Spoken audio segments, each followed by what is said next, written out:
that I will achieve. Because I do the things I should, between my brethren kind and good. So I'll keep moving on, I won't stop now. I'll keep moving on, to reach the top somehow. I'll keep moving on, I won't stop now. I'll keep moving on, till I reach the top somehow. I'll keep moving on, I won't stop now. I'll keep moving on, till I reach the top somehow. I'll keep moving on.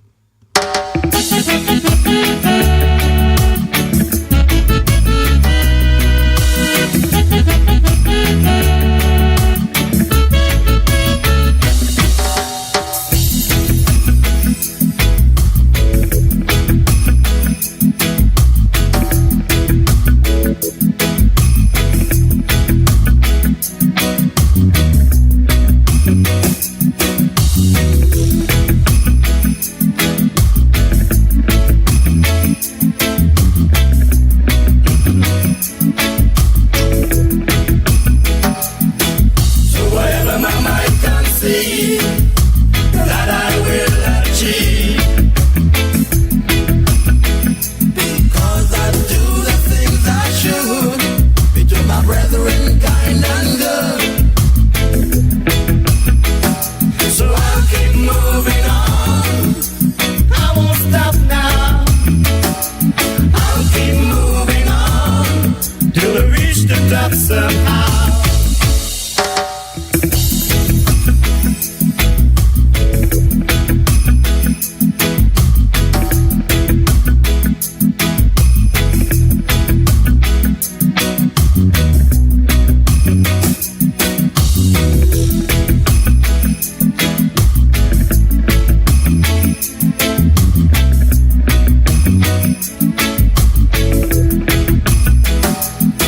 So whatever my mind can see, that I will achieve. Because I do the things I should, between my brethren kind and good. So I'll keep moving on, I won't stop now. I'll keep moving on, till I reach the top somehow.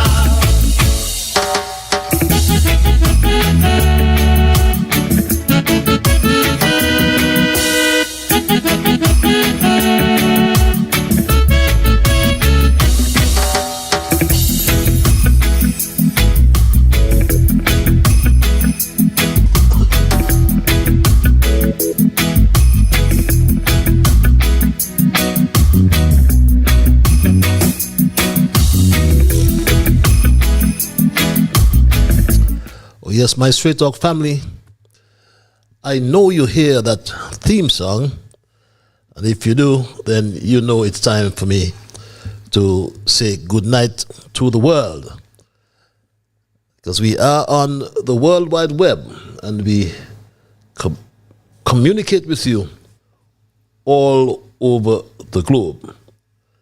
But here's what, we come to you right here from the beautiful federation of two islands, one lovely paradise called St. Kitts and Nevis. So I am gonna say good night, a special, very special good night to St. Kitts and Nevis, and in fact to the entire Caribbean region, because we are also connecting with the region all the way down to Trinidad in the south, on the South American mainland as well, in Guyana, and in Barbados, coming north to St. Lucia, St. Vincent, Grenada, Dominica, Guadeloupe, Martinique, haven't heard from Guadeloupe for some time, as well as Antigua and Barbuda, Montserrat. How is Montserrat? I haven't communicated with Montserrat for some time as well. And of course, next door in St. Eustatius, Sabre, St. Bartholomew, St. Bart's as we call it, St. Martin, Anguilla, the British Virgin Islands, Tortola and Negada, and of course the U.S. Virgin Islands, St. Croix, St. Thomas, St. John. How is Puerto Rico? Buenas noches, Puerto Rico. And of course, we reach and touch you in the Kittian and Caribbean diaspora all over the world. Some of you are in Asia. There are some of you in Europe. There are some of you in Africa. And there are a whole lot of you all over North America. So I'm at liberty to say good night. I will say good morning. How is my UK posse? And of course, I would say good afternoon, because one of such greetings will be applicable to the region in which you now find yourselves. And we do have first-timers, and I always thank those who share the link. Please don't stop sharing that link, because when you do, we get first-timers. And for the first-timers, we must inform you that Straight Talk is a public service program that facilitates and promotes free, underline free expression on all issues of national interest, be they legal, be they environmental, be they technological, social, economic, and or political issues. On Straight Talk, you do have a forum to express yourselves freely. On this program, we try as well to raise the level of national consciousness. We try to raise the level of national discourse by alerting our people to their rights, to their responsibilities, and certainly to their obligations. My name is Ian Patches Liburd, and I thank Almighty God for blessing me with another opportunity to join you in conversation on yet another occasion. And for the first timers, we come to you every Monday and Thursday religiously, as long as God permits, from 8 in the PM to 10 in the PM, 8 to 10 in the PM.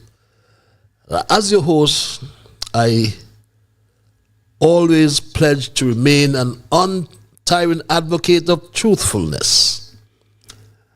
Yes, my Straight Talk family, we do not water down anything, absolutely not. We make no attempts to make this program more interesting, neither by omission nor by exaggeration, because we are not about sensationalism or creating excitement, especially at the expense of accuracy. So we at all times lean on the facts. And I recommit my bounden duty to present at all times the unvarnished truth, the plain truth, especially when it comes to governance, integrity, transparency, not only in St. Kitts, but all over the globe. Because this program joins us together with people across the Federation. Through this program, we are joined with people in the diaspora all around the world. Some we know very well and have met, beg your pardon. Others we do not know, and many we will never ever meet physically, I'm sure. And some will agree with positions of truth advanced on our Straight Talk program, and some will disagree. And that's okay. I always hasten to add, we promote diversity in all areas, especially diversity of views. But please don't ever sadden me and start to become disagreeable. In the interim, in the meantime, let's thank Almighty God nonetheless for helping us to understand, oh, how pleasant it is for brethren to dwell together in unity.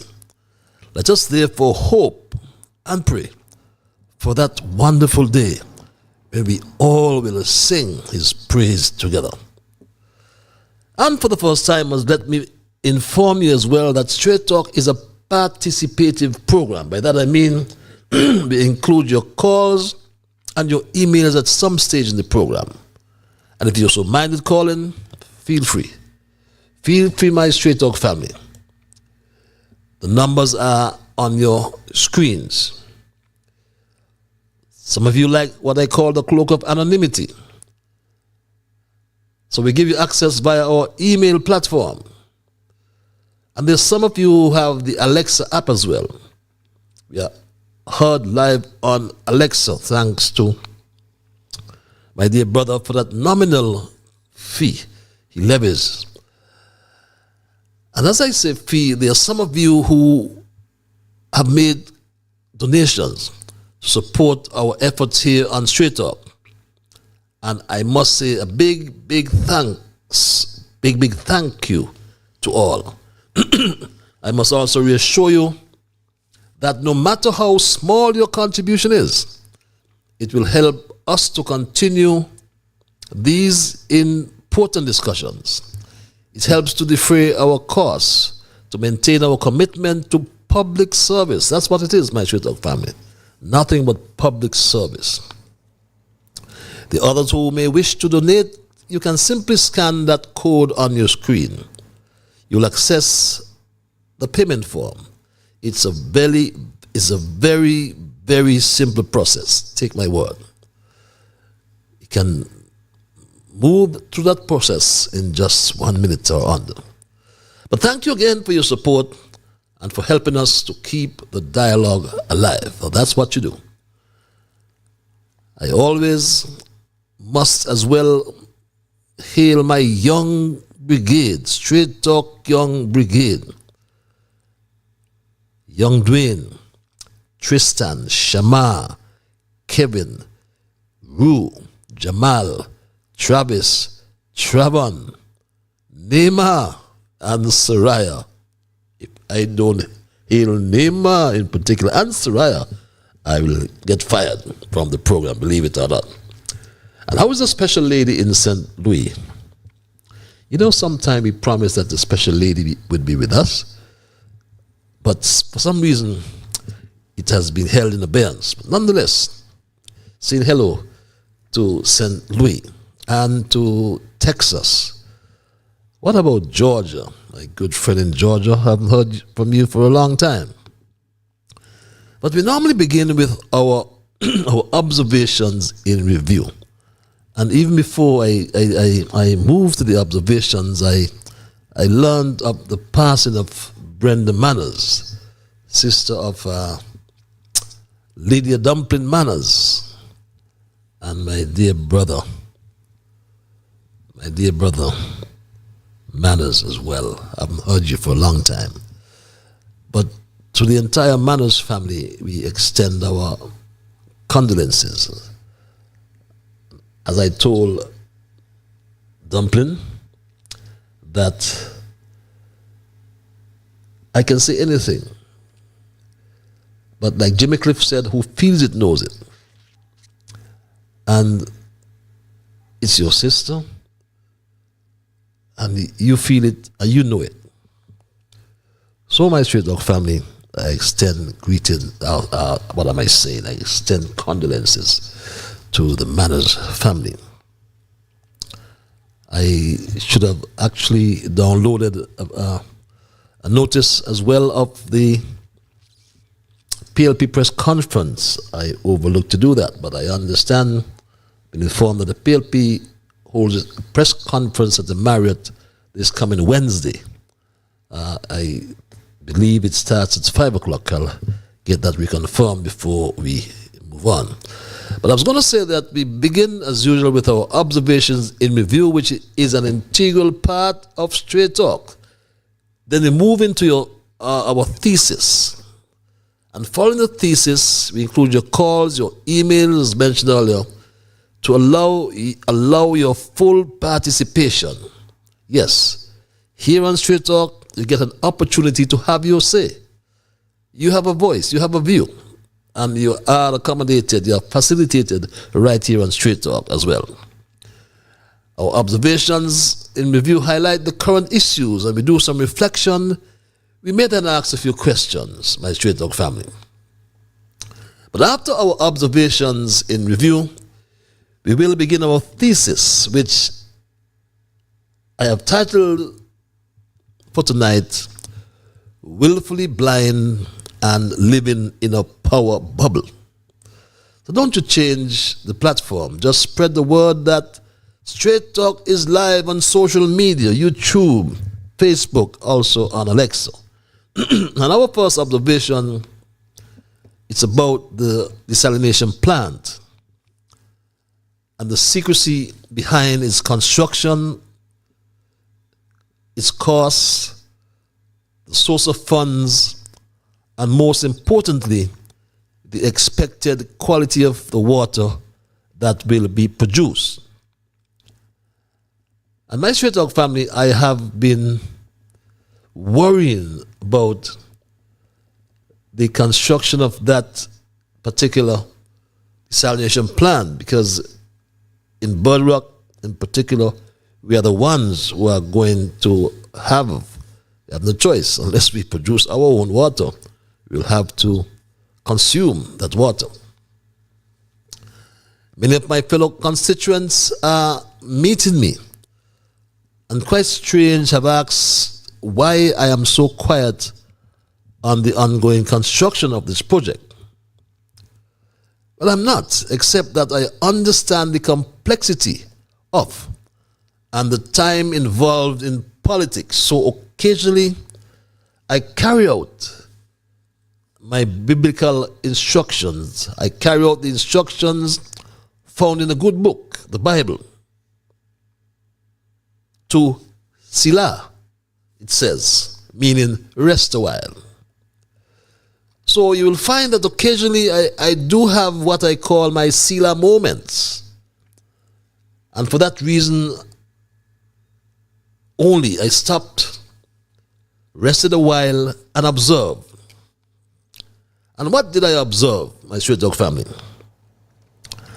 I observed that work is progressing expeditiously. And I do have some pictures. I'll share them with you perhaps on my next program. I didn't have the time to upload them. Forgive me for that. I'm getting tardy. I'm sorry. But as it progresses, the intimate relationship between the plant and its two neighbors, the Delta Bulk installation, my Straight Talk family, and the old Texaco bulk installation has become more pronounced, and I will share those pictures with you. I promise I will. I have them. So the issue of potential contamination still looms large, my Straight Talk family. The elected representative, Jeffrey Hanley, and SOCA engineer Conris Maynard, they don't give a damn about the people of Bird Rock and surrounding areas who will be forced to consume that water from the plant. So disrespectful to us as constituents, the slow student Jeffrey Hanley does not consider us worthy of being afforded even a 1-minute consultation with him as the elected representative of East Bastion. But the work continues without the knowledge and consent of the governed, who take it or leave it. My Straight Talk family, we will have our opportunity shortly to determine who will govern us. Contamination or not, my Straight Talk family, the water will be pumped into the main reservoir, then into our homes. And I will provide you that process as well. And my second observation, briefly, Nevis is now seemingly up for sale, because I've seen or heard of some deals with offshore companies and ownership of land. But that too I will revert to on Thursday with much more detail. I showed you and I told you about the building regulations that are being violated. The construction of the tower, not the Eiffel Tower, but the Drahi Tower. But I asked the question tonight, and I'll revert with more information on the sale of Nevis.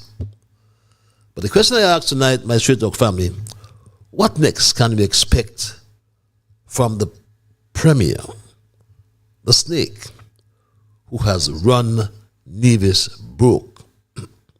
And those are my observations for tonight, my observations in review, my Straight Talk family, because I want to hasten into my thesis, as I mentioned earlier, which is titled Willfully Blind and Living in a Power Bubble. And during my last episode, I received, as usual, some very interesting interventions when I opened the lines and invited telephone calls and emails. The content of the very first call, my Straight Talk family, was quite instructive and in the form of a quotation. And this lady, we thank her for submitting her quotations each time. And I must confess, at times I forget, dear lady, to really replay them before I leave. I always make a note and I just overlook that note because sometimes the time runs me out. But the content of the very first call, like I said, was instructed in this quotation, which went something like this, my Straight Talk family. Election belongs to the people. It's their decision. If they decide to turn their back on the fire and burn their behinds, then they will just have to sit on their blisters. Yes, they'll just have to sit on their blisters. But there was another caller who, amongst other things, my Straight Talk family, questioned my motive as the host of Straight Talk. And that's okay. Nothing's wrong with that. You're entitled to do anything, everything you wish. Of course, in some limitations. But he said something, this caller, that boggled my mind. And he said something which was this, my Straight Talk family. I'm a strong supporter of the Prime Minister Joe, but when I get chance, I listen to your show and I am waiting for someone to come back and challenge what you're saying. And I'm not seeing it. So what is your end results, Mr. Liburd? What are you proving to people? And it's a fair question, I must admit. And I decided tonight I will briefly respond by saying that the expected outcome of my public service is to educate my people of the foundational principle of democratic governance, which was famously coined by Abraham Lincoln, and stressed the point that government should be of the people, by the people, and for the people. Abraham Lincoln envisioned a system where the government serves the collective interests of its citizens, ensuring equality, justice, and the common good. However, here in St. Kitts Nevis, there is a significant deviation, I submit, from this ideal. What has resulted, therefore, is a situation where the government is of the people and by the people, in the sense that they were elected by the citizens, but they have become increasingly for themselves. Take, for example, without performing on the job, and with a poor performance on the job, I may add, they took a 33 or 34% increase on their monthly salary. They increased their travel allowances to $400 per day, while prioritizing the interests of the ruling class, or what I call the political elites, rather than the broader population. A conflict of interest has arisen as the current leaders use their positions of power for personal gain or to enrich a select few at the expense of the majority. So my objective is to ultimately create a truly participatory democracy in which both citizens and the political leadership are committed to the ideals of justice, equality, and public service, where the government works for the collective good of all and not just for a select few. As voters, we must always strive to elect representatives who are accountable to the people, and not ones who believe that the people must account to them. We need to elect people who will help to build this country, in which we can disagree with each other, but not hate each other. A country in which we must be able to disagree without becoming disagreeable. Willfully blind, but living in a bubble of power is one way to describe the self-confessed team of experts now in government, who as modern-day politicians have all violated their public oath of office. The people we elect are not ensuring that justice remains blind. Over the past month or more, I have been perplexed with what is happening around us in the Caribbean and indeed in the world. But the entire opposite is occurring here in St. Kitts Nevis. Take the USA, for example. Though many legal pundits have severely criticized Manhattan District Attorney Alvin Bragg and accused him of lawfare or using the legal system to delegitimize Donald Trump until he appeals. The fact is, Donald Trump will remain the first convicted criminal to hold the office of the 47th U.S. president, having been found guilty by a panel of jurors and subsequently given this sentence by Juan Manuel Meshon, acting Justice of the New York State Supreme Court. And I mean no offense to the Trump fans, but I'm just bringing you the facts. And Juan Meshon sentenced Donald Trump this way.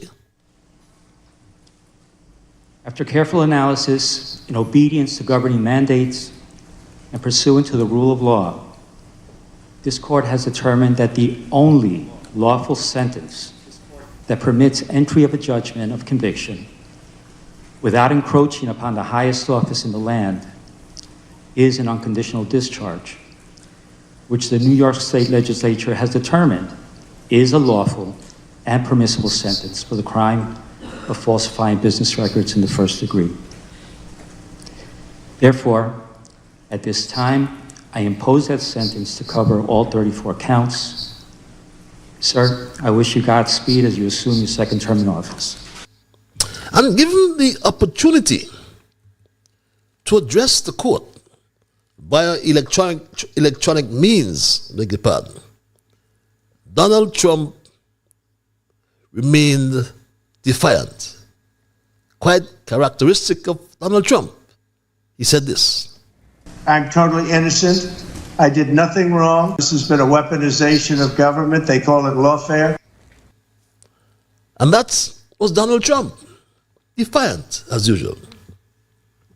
But if you turn on the regional news lately, it was reported that the Commissioner of Police in Trinidad and Tobago was arrested.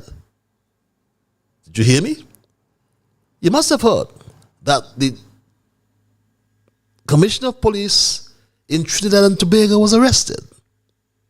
He is from her lawyer, Pamela Elder, Senior Counsel. The Commissioner of Police was questioned not as a person from whom the officers wanted information, but she was cautioned. And we all know, or we should know, that a caution is administered to a person against whom the officer has reasonable grounds to suspect the person has committed an offense. I sat through with my junior, Mr. Warner, the interview of the commissioner. And at the end of this interview, it was pellucidly clear that there was not one drop of evidence against the commissioner. So the burning question, which I would like answered, is who is the senior officer that authorized the arrest of the Commissioner of Police on material that did not establish grounds to suspect? Very interesting, my Straight Talk family. Very interesting question asked. And we asked the question here on Straight Talk: who can or will arrest the Commissioner of Police or the Director of Public Prosecution in St. Kitts Nevis for their many corrupt practices that have been well documented? When contacted by the media, Prime Minister Rowley assured the citizens of Trinidad and Tobago that no one is above the law. Rowley said this: I know that in Trinidad and Tobago, we are a nation governed by laws. There's protection for the innocent. A person is innocent until proven guilty, and due process is guaranteed. Due process, he said, is guaranteed. Not in St. Kitts.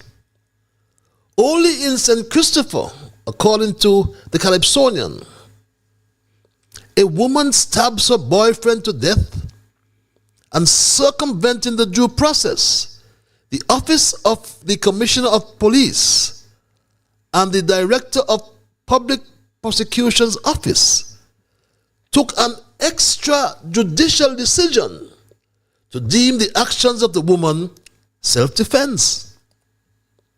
And maybe it was self-defense, but why, we ask, was there a circumvention of the due process?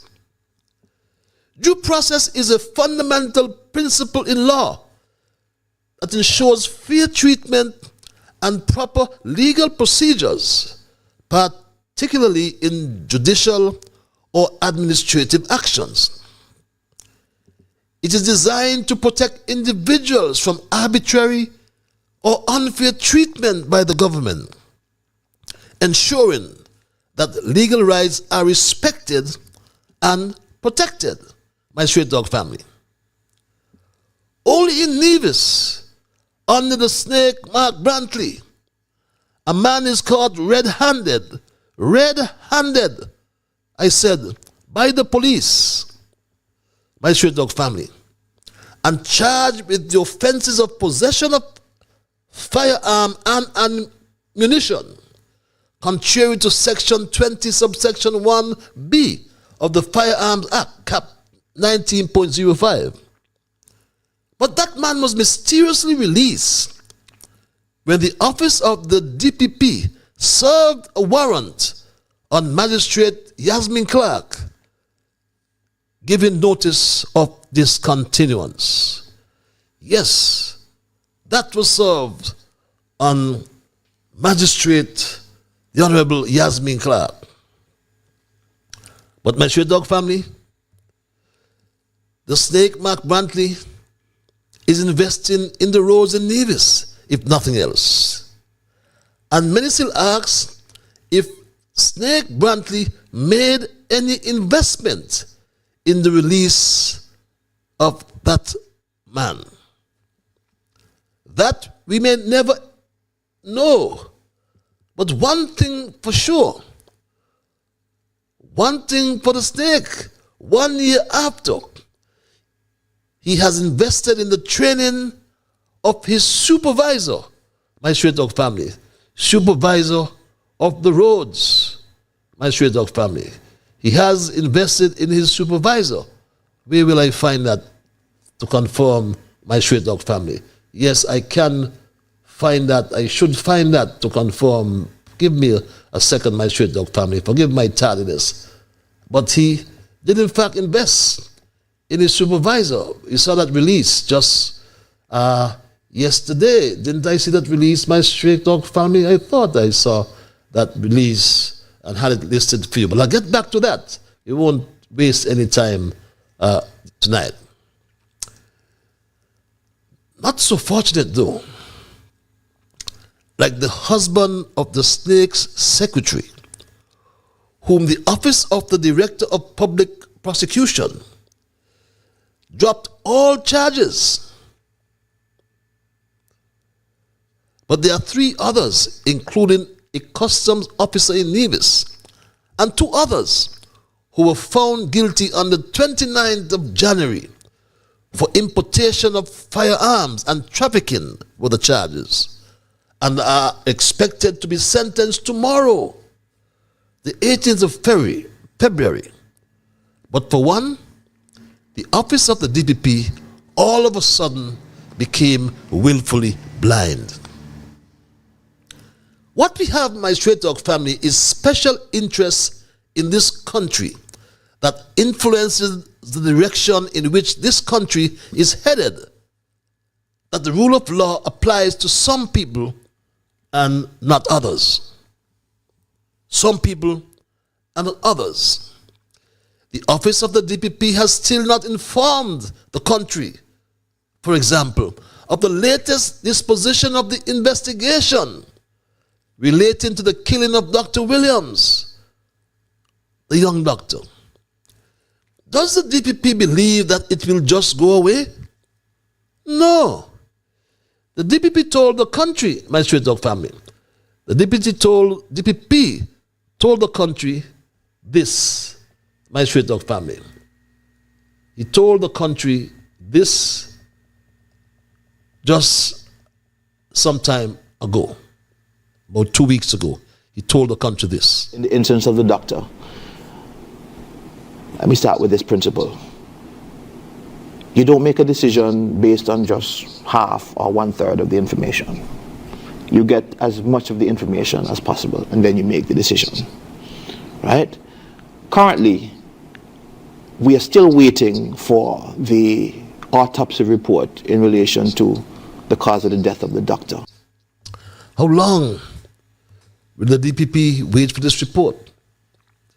Recall, my stray dog family, that the late Dr. Simonette Williams spoke out about not being paid, and shockingly about Cuba.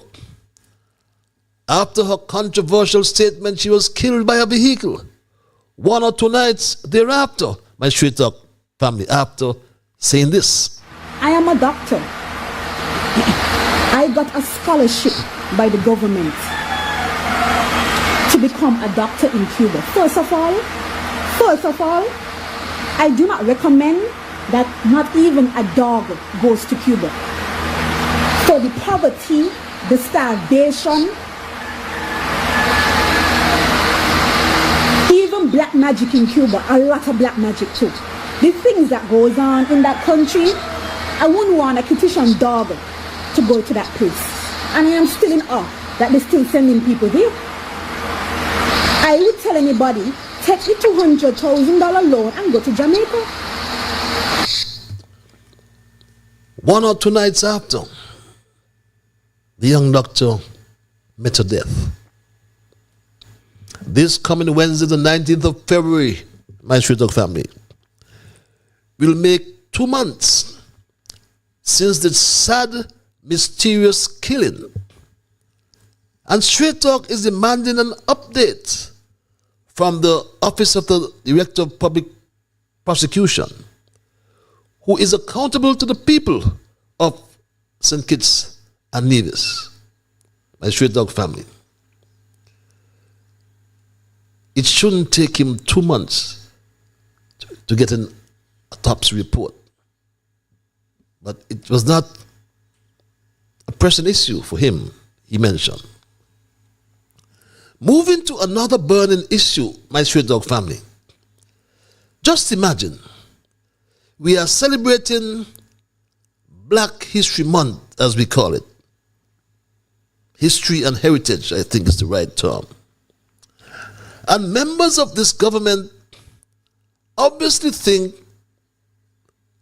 it is all about dressing up in African wear, my Straight Talk family. This is what they no doubt believe.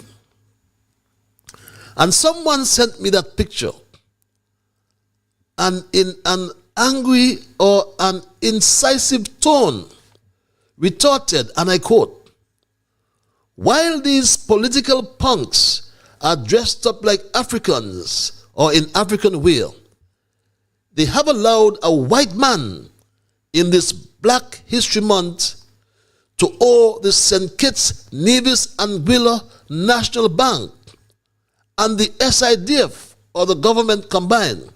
Yes, the SIDF was our money.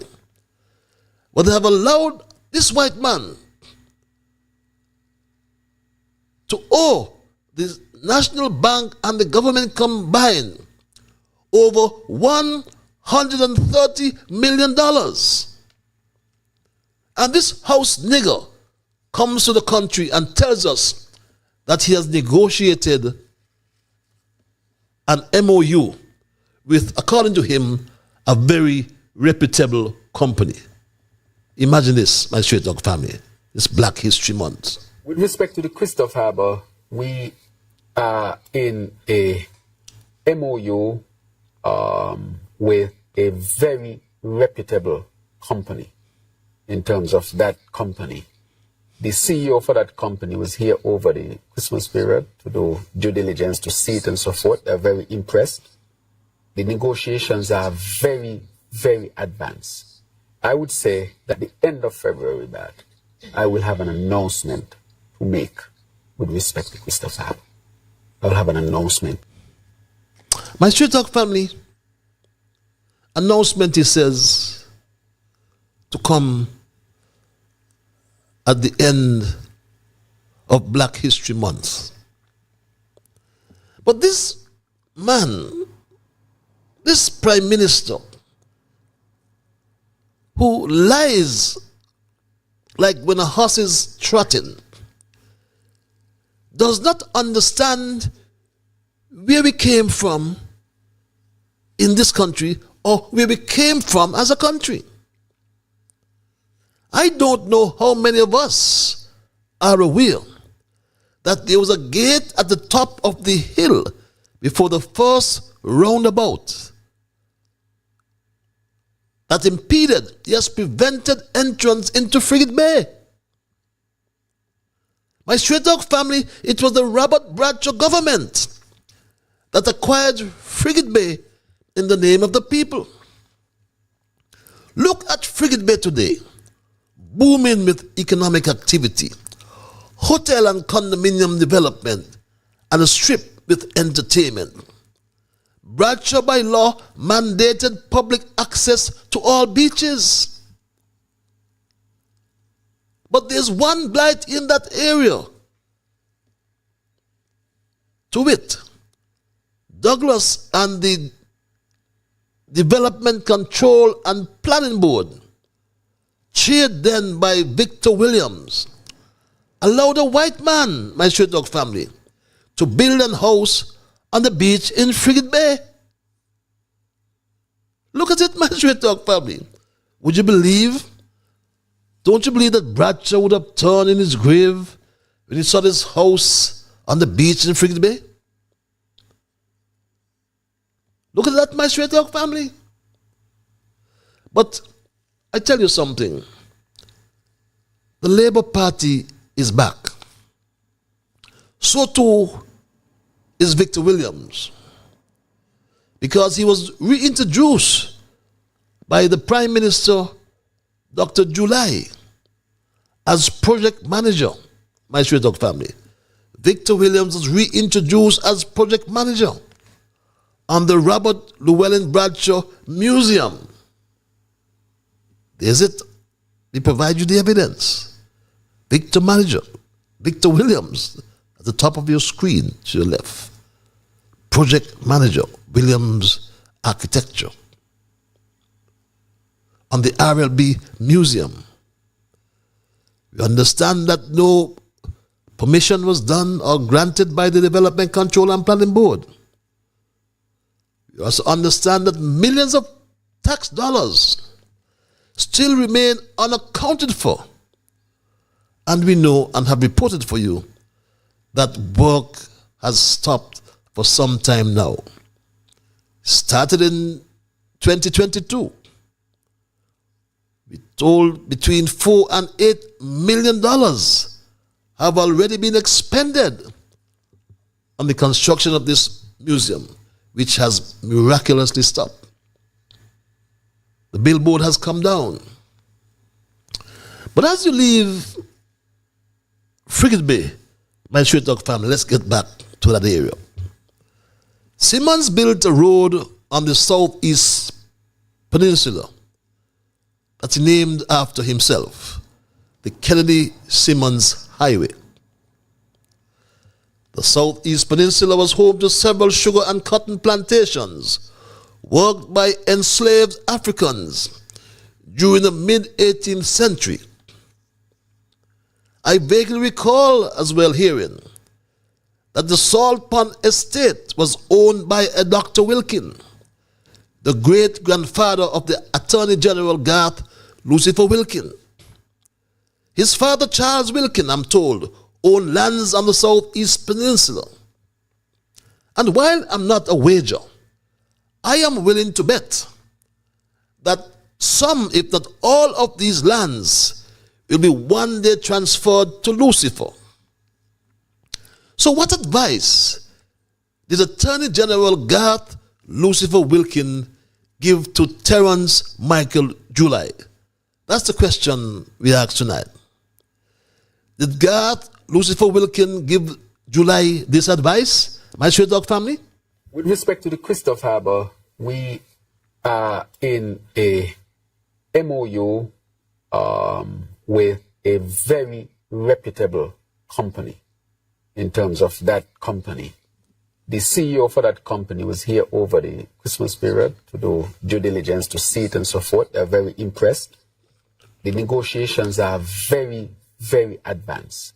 I would say that the end of February, I will have an announcement to make with respect to Christoph Harbour. I will have an announcement. We wait until the end of February.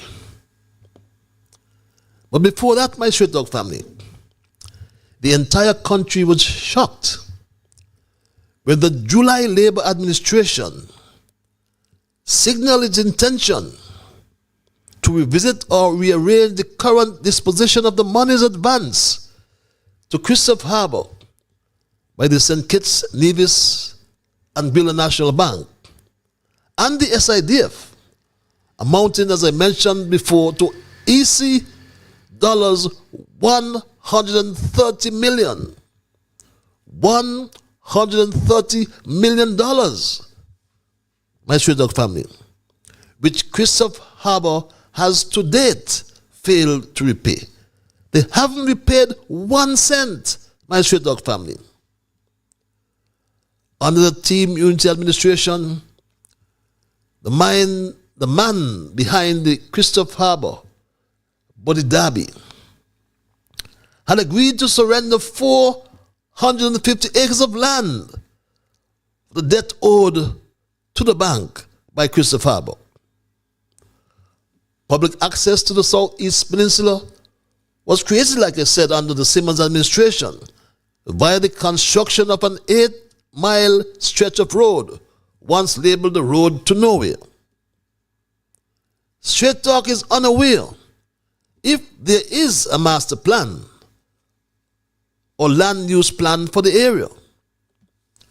But under the agreement, my Straight Talk family, Christopher Harbour got access to 6 of the best beaches, our best beaches, to 13 miles of shoreline and 2,500 acres of land at a purchase price of US $17 million, my Straight Talk family.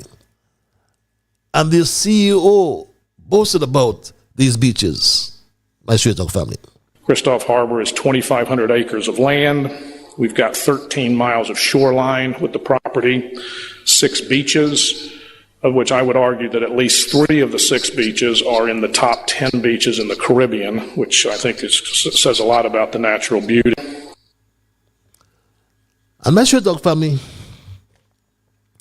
Dr. Douglas, as Prime Minister, moved the National Assembly to approve the acquisition of 852 acres of that land, which was transferred to Obage Fire Sky Limited for the immediate development of a 5-star hotel and golf course, amongst other commitments. The political elite in St. Kitts, much like the many post-colonial societies, operates within a bubble of power that separates them from the people they are supposed to represent. This is not only a reflection of political detachment, but also an extension of the historical structures of power inherited from colonial rule.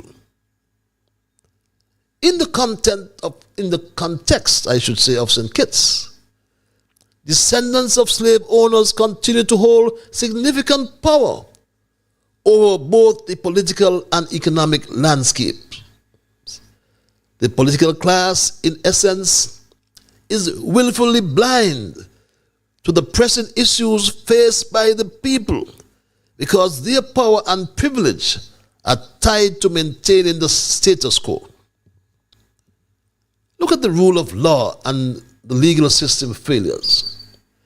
The independence of the judiciary, particularly the Director of Public Prosecutions, the DPP, is crucial to ensuring that justice is administered impartially. However, in the case of St. Kitts Nevis, the executive branch's influence over the appointment of the DPP creates a serious conflict of interest. The DPP, by definition, should be an independent figure who can act without fear or favor. But with the executive appointing the DPP, there is a significant risk that legal decisions may be swayed by political considerations rather than the pursuit of justice. We must reform the appointment process. A key reform must involve removing the executive's ability to appoint the Director of Public Prosecutions.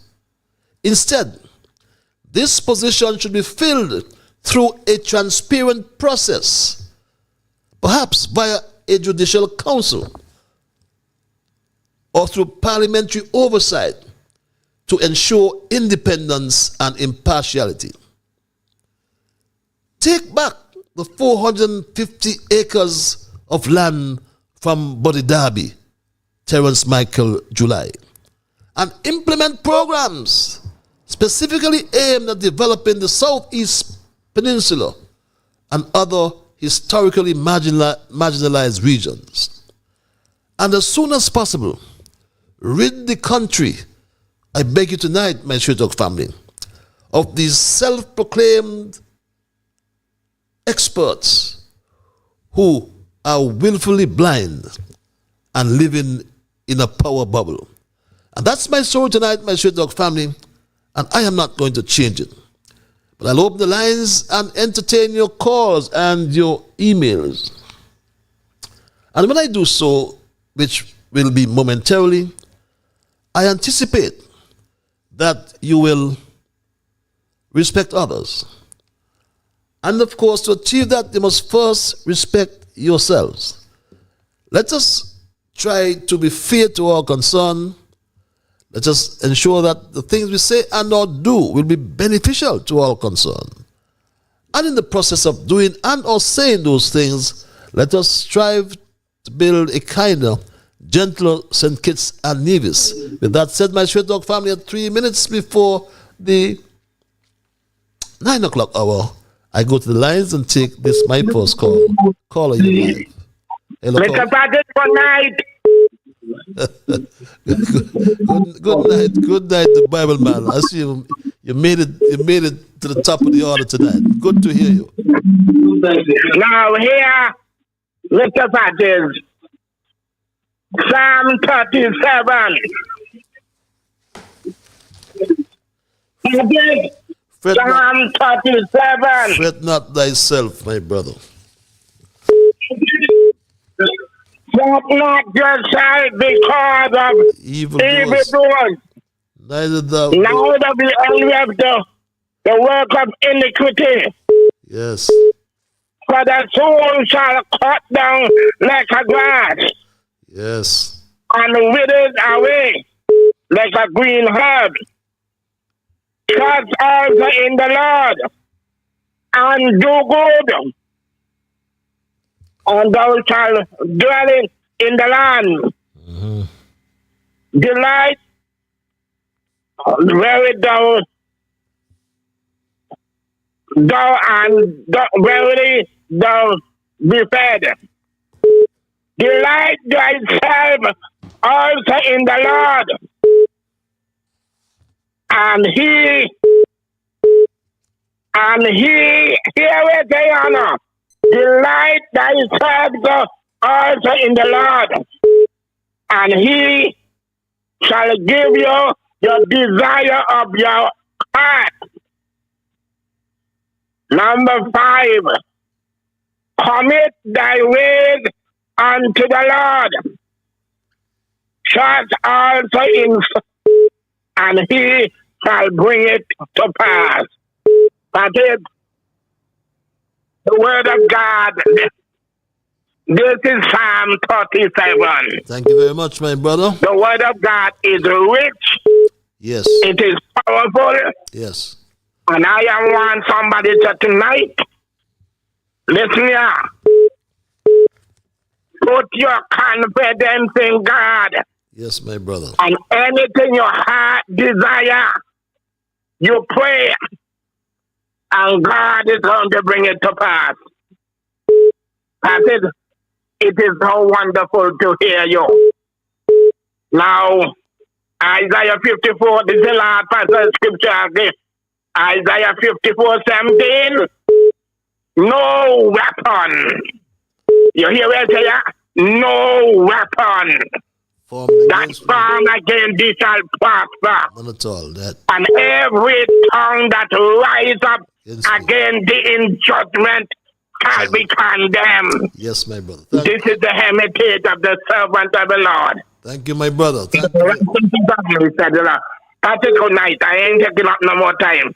Thank you very much. We always welcome you, the Bible man, with what I call your spiritual interventions, and I know many look forward for those interventions as well.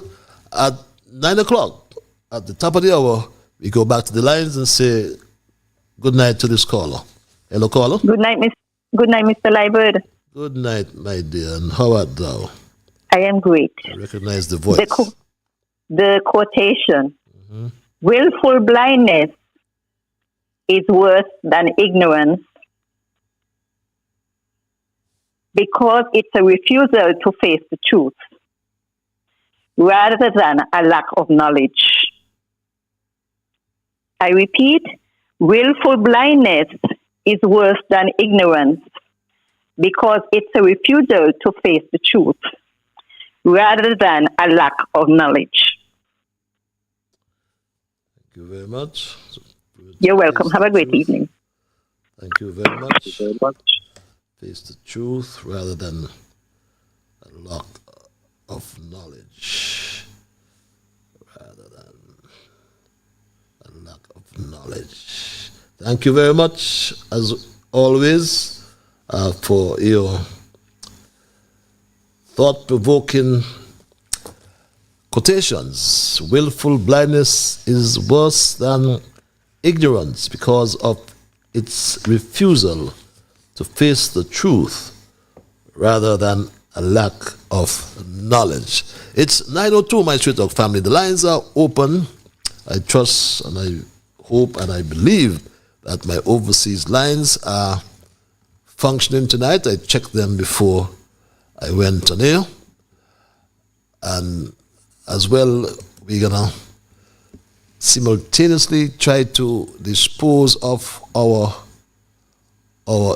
emails as well, because I try to avoid them building up on me, these emails. And I will, like I say, simultaneously deal with our emails as well, and in the process I will take this first one. A pleasant good night, Patches. You always tout your show as one that doesn't stifle free speech, one which accepts diverse views, that doesn't water down anything.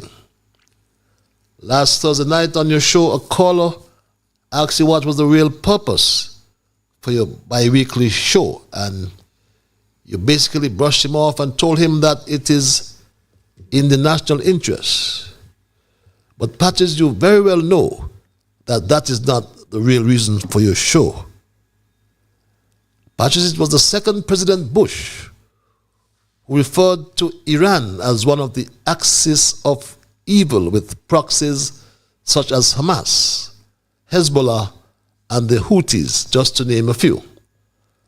All and sundry knows that in St. Kitts and Nevis, the axis of evil is Timothy, as we have his paid proxies in Straight Talk, St. Kitts Nevis Times, OB, the BBB, NRP, and Peter Wickham, just to name a few. Which is the main reason for your show, is to put Mark and the CCM out of power, so that Timothy can finally have his revenge on Mark for bringing his prime ministership to a premature end.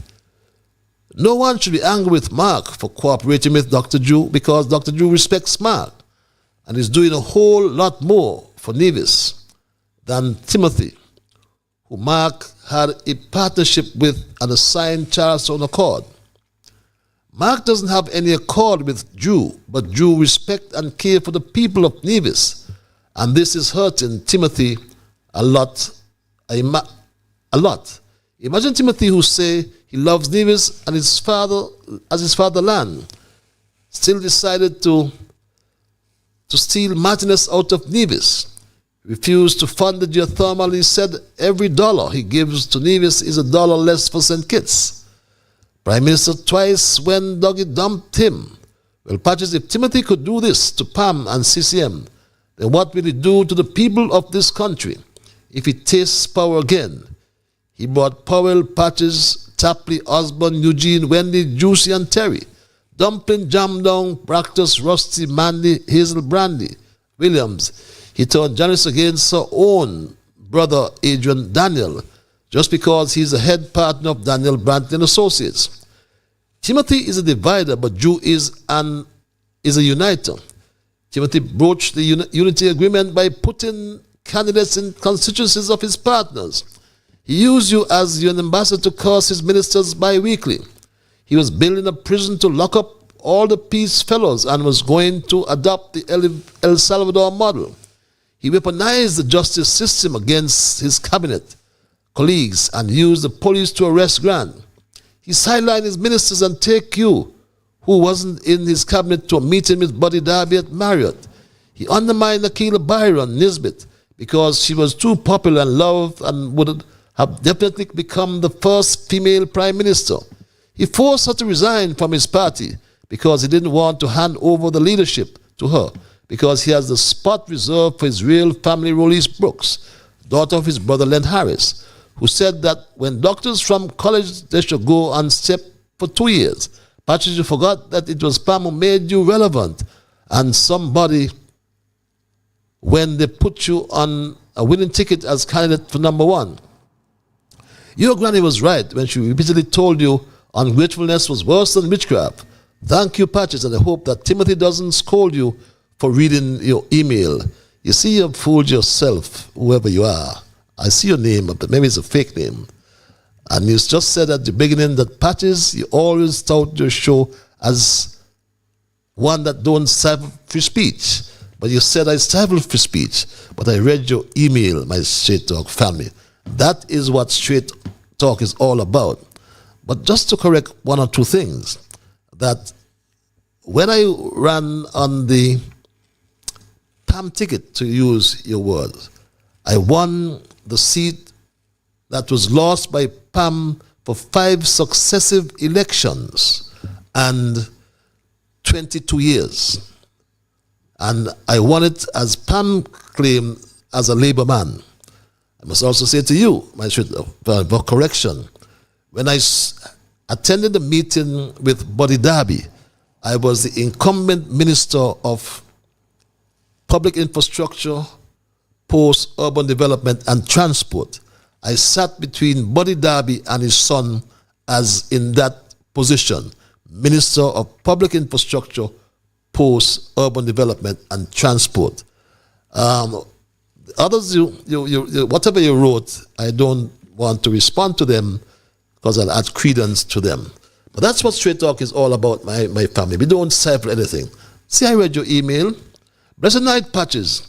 The air you are exhaling with regards to Nevis development seems to indicate to all and sundry that you're not in favor of foreign investment once it's done in Nevis.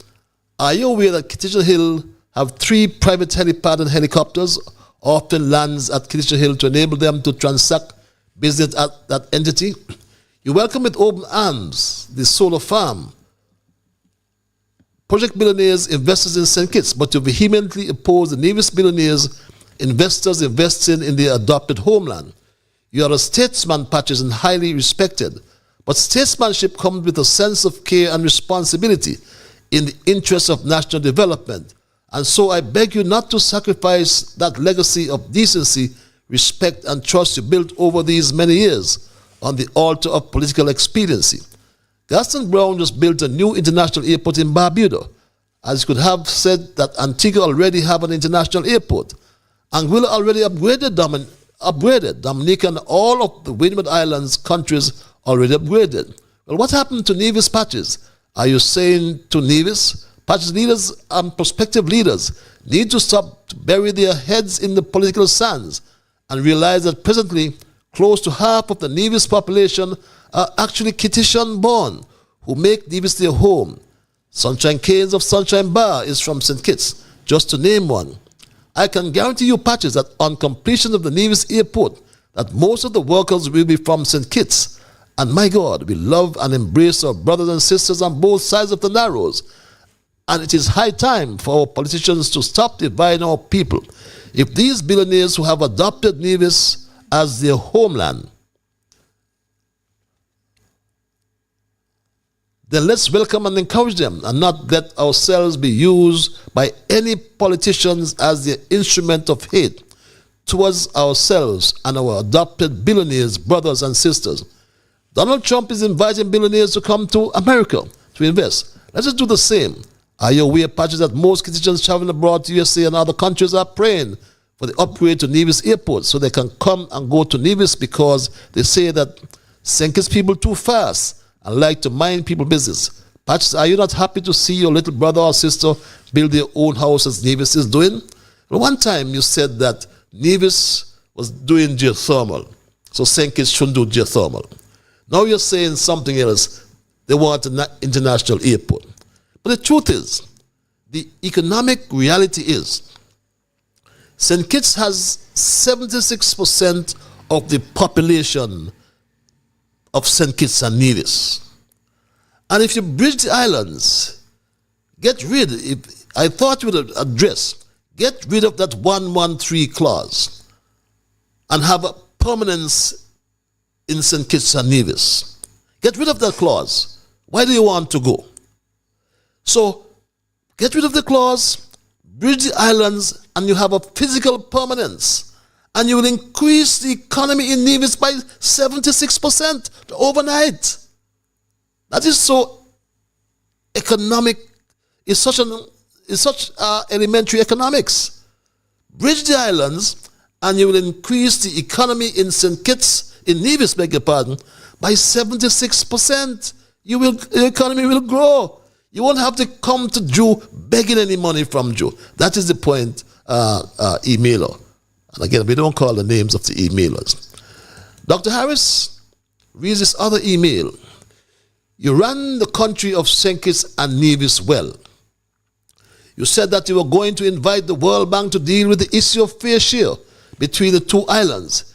It was a bright idea. So at the end of the day, no one can accuse you of not sharing the money equitably.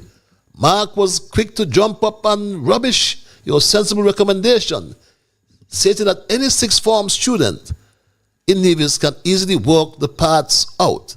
Dr. July, without any rational sense of thought, ignorantly jumped on the bandwagon and echoed Brantley's dumb, stupid statements, saying that the CFP student could have worked it out, and there was no need to waste time to go to the World Bank.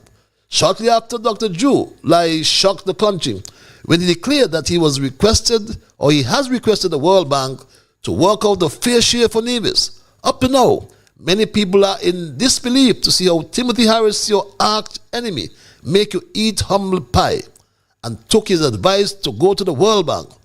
Our country will be far better off if you swallowed your shame and pride and listened to Dr. Harris, take his advice, and be guided accordingly. Caller, I thank you for holding you alive. Are you there, caller? Yes, I'm sorry to have you holding so long. I'm sorry about that. No, that's okay. I am humble and I am patient. Everyone will get their turn. Patience is a virtue, they said. Yes, I waited. Brother Patches, first thing I want to make my introduction is, and I hope all who are listening will take this into consideration. We came into this world with nothing. And when the Master, our Creator, ready for us, we will leave with nothing. We have no say. We have no decision. And if I may add, no matter how deep our pocket became or become during our time before our life is asked back for, it cannot pave our way to continue to live. So I hope that resonates with everyone, because that is the true fact. Okay? And I am not going to change that. Now, let's talk about the land from Frigate Bay over to the end of, I forget that beach name. If I may reinstate, Winston Welcome was the first Kittitian who worked on that Southeast Peninsula Road. Yes, and it was true, it was during Simmons' time. And at the end of that road completion, I really was never pleased with the name was given to the road, because the Prime Minister at that time, Dr. Kennedy Simmons, he should allow us to be paid very well, better than what was offered. Let me give you guys the history of that from what I know. And I stand for correction. All those men and women who participate in that construction of that Southeast Peninsula Road, The original contractor was from Puerto Rico, which was named Redondo Construction. Okay? I was the first Kittitian who selected to work there due to the local firm Elms Association or Elms Associates. I will close on that part. I think that the kind of allowance that we were paid there, today we should have been reaping some kind of dividend from the investment of that, because it is a great investment. But I am questioning all those lands going back then over there. How can these have owners in the spirit that no one else owned lands over there, was only a few? What was the investment over there at that time? Was slave over there? Was slave gain some kind of inheritance over there? I mean, that is a big question. But moving forward, for all those investments and investors that invested in a country and borrow our money to do this and to do that, and they had a due diligence to meet their commitment based on the agreement, they are not paid. If those lands were said to be government land, crown lands, and they got our money and they should have paid their due diligence, and they did not pay, it's time. The bill is due. And as far as I'm concerned, it's forfeit. It is forfeited. And if I get a chance by the people's vote, I will take back all those lands. I will take those lands as government, not Winston welcome, but the governmental entities will take all those lands because you're forfeited due to your due diligence. Okay? I am questioning that, and I stand for correction. Okay? Now, going to Dr. Simona and the debt. Why the autopsy has not surfaced for the Federation to know what went on with the cause of death? Why?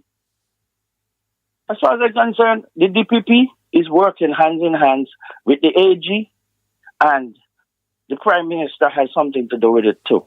They are all in collaboration, and they think Kittitians are dumb. They think Kittitians are stupid. But I'm going to say, Kittitians have a voice, and we are the voices for those who don't voice their voice, and we will continue asking questions until the truth surfaces. So, just one, my brother, step up. I will yield for someone else for now. I have more. Thank you for this time.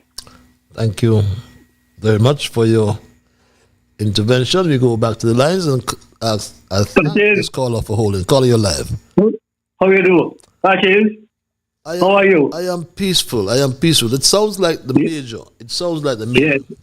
Yeah, let me tease you. Let's carry on. Falling major. Let me tease your brain a bit. Yeah? Let me tease your brain a bit. You always do. What I want to tell you, yeah, is sometimes it's good to talk to yourself. Sometimes it is good to talk to yourself. In that way, you will know, you will receive the best advice. How that sounds? How that sounds? Why are you laughing? Huh? My mother always tells me that sometimes it is best to talk just to yourself. And this woman had to be a very powerful woman to take that. And sometimes when I think about it, I say, well, boy, it's a pity that she had to go so quick. But as I said to you, let me endorse it again to you. Sometimes it is good to talk to yourself. This way, you will know that you will receive the best advice. You understand? Well, I mean, if you talk to yourself, you can help to improve your performance, you know. You can establish exactly where you went wrong. You should be able to do that. So it has some merit to what you're saying. If I'm understanding you, right? It's sure. Yes. Sometimes you tell them that you're afraid to think, but she said, man, let me talk to myself. Let me know the pros and the cons. Right? And sometimes when you do that, you come up with the best thing because you say, boy, that was an advice. And I really have to live with that. Thank you. Thank you, Major, for your thought-provoking contributions each time. Tonight's about talking to yourself, the caller before as well made mention of the lands and used the word forfeit. But in fact, I can confirm as one who attended the meeting, and Buddy Darby requested to meet with then Prime Minister Harris, and I was invited to the meeting. The government, although I must make the point, as a 51% shareholding, cannot really direct the bank. So it was just a matter of courtesy that the meeting was held, and ideas were expressed in terms of solution. But from that meeting, though, I can confirm that there is collateral rather, for the loans that were borrowed by Christopher Harbour. And the man behind Christopher Harbour is Buddy Darby. So if you hear me say Buddy Darby at times, you know what I mean. And Buddy Darby agreed with his management, agreed to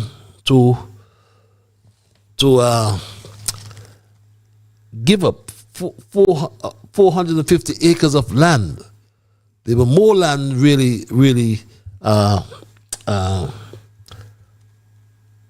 put up as collateral, but he agreed to give up 450 acres of land.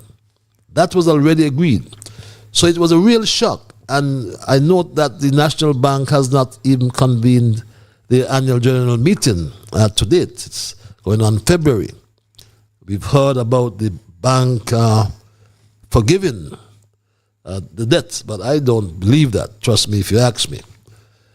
But the entire country was shocked when July and his administration signaled his intention to rearrange the disposition he met, whereby the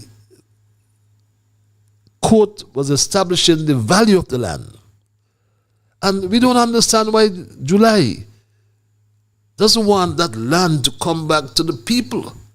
We never had any land on the Southeast Peninsula. Never did. So it wouldn't be a good thing for 450 acres of land to come back under the ownership of the people? But why is July trying to arrange finding an investor in place of Christopher Harbour, who will pay the bank? Christopher Harbour sold, we are told, over 100 acres of land at the peninsula. And those parcels of land, most of them, 90% of those lands per lot, were costing over $1 million US per lot. Multiply 100 lots by 1 million. Matches my strongest weak point. You see how much money that Buddy Darby has made? But he hasn't paid a cent to the bank, my Straight Talk family. Let's take some emails in the meantime. Again, dear Patches, excuse me, beg your pardon. It's becoming clearer by the day that Prime Minister Dr. Drew does not trust Mark Brantley when it comes to handling Nevis's finances. Drew's revelation that he has had the World Bank report on Nevis's fair share for some time speaks volumes. If the calculation was as simple as Brantley once claimed, why did you feel the need to verify it independently? The truth is, Drew knows exactly what Harris knew. Mark is a reckless spender who cannot be trusted with large sums of money. Since this report surfaced, there has been visible tension between Drew and Brantley. The Prime Minister has made it clear that the days of reckless spending are over, signaling that Brantley's free ride is coming to an end. With Nevis now set to receive its fair share under Drew's administration, Mark will no longer be able to burn through funds without scrutiny. And let's not forget, Brantley has yet to account for the $500 million given to him by Harris. Where did that money go, Patches? Nevisians are asking the same questions, and Drew seems to be asking it too.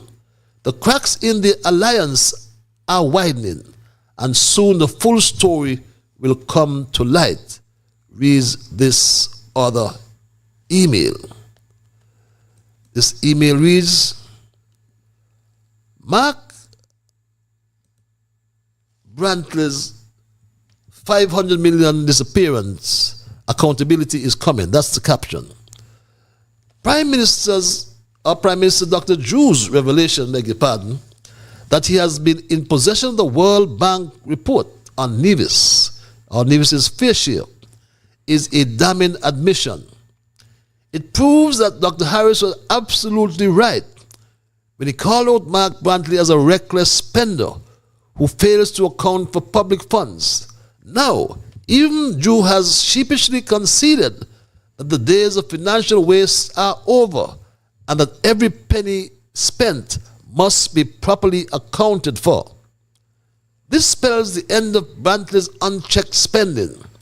When Nevis starts receiving his fair share under Drew's administration, Mark will have no freedom to squander. No longer. Hundreds of millions without oversight. No longer will he be able to blow through $500 million given to him by Harris and then pretend it never existed.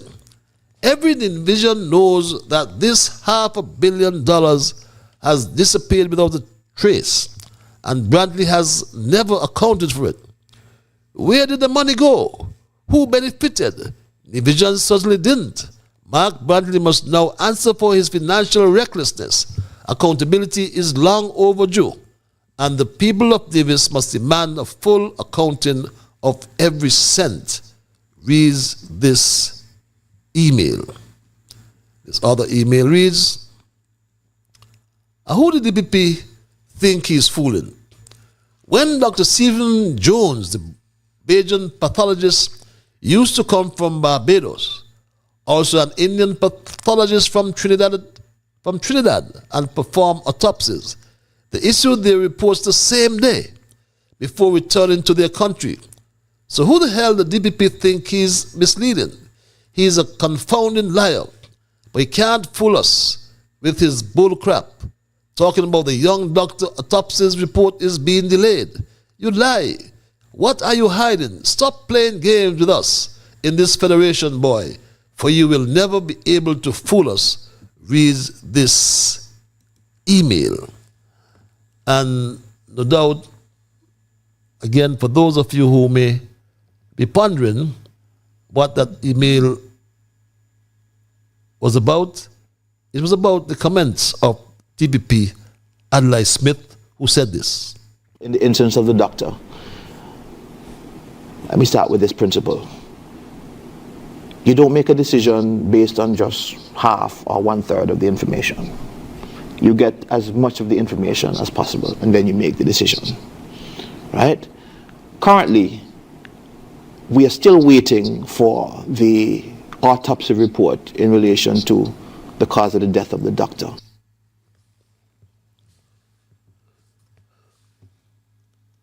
In the instance of the doctor,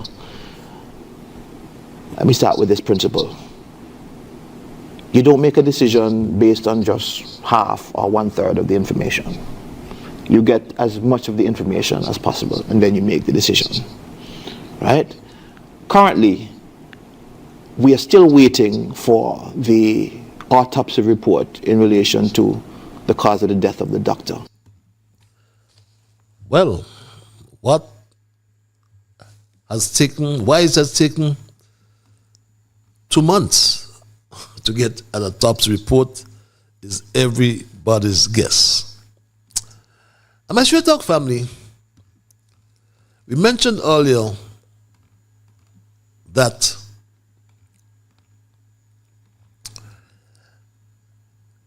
the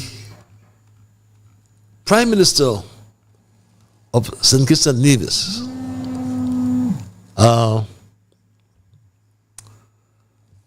Dr. July, he said that he would be announcing some new arrangement with Christopher Harbour. We also mentioned that the